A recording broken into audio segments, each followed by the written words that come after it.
মনোবীক্ষণ polyclinic, চিকিৎসার জগতে এক দশক। এখন এখানে সব বিষয়ে ডাক্তারবাবু একসাথে তলায়। ফোন করুন 7477999515 এই নম্বরে। রঘুনাথগঞ্জের সম্মতিনগর দিয়ারপাড়া এলাকায় ভাগীরথীতে উদ্ধার অজ্ঞাত পরিচয়ের মৃতদেহ। মঙ্গলবার সকালে দেহ ভাসতে দেখেন স্থানীয়রা। পুলিশ দেহ ময়না তদন্তের জন্য জঙ্গিপুর মহকুমা হাসপাতালে পাঠায়। হিরো বাইকে ঈদুল আজহা লাকি ড্র।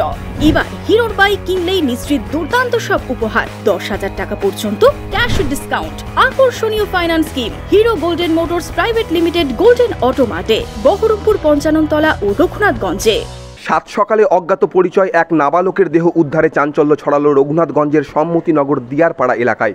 ভাগীরথীতে দেহ ভাসতে দেখা যায়। স্থানীয় সূত্রে জানা গিয়েছে, মঙ্গলবার সকালে এলাকার বাসিন্দারা দিয়ারপাড়া এলাকায় ভাগীরথীতে মৃতদেহ ভাসতে দেখেন। তো কি অবস্থায় পড়েছিল?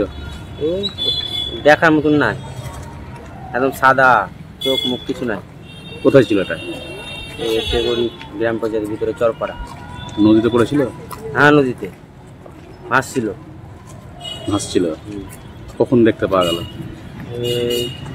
সেটা আমি বলতে পারছি না, রাজেন বাবু বলতে পারবেন। ওপারে খবর পেয়ে ঘটনাস্থলে পৌঁছায় রঘুনাথগঞ্জ থানার পুলিশ। দেহ উদ্ধার করে ময়না তদন্তের জন্য জঙ্গিপুর মহকুমা হাসপাতালে পাঠানো হয়।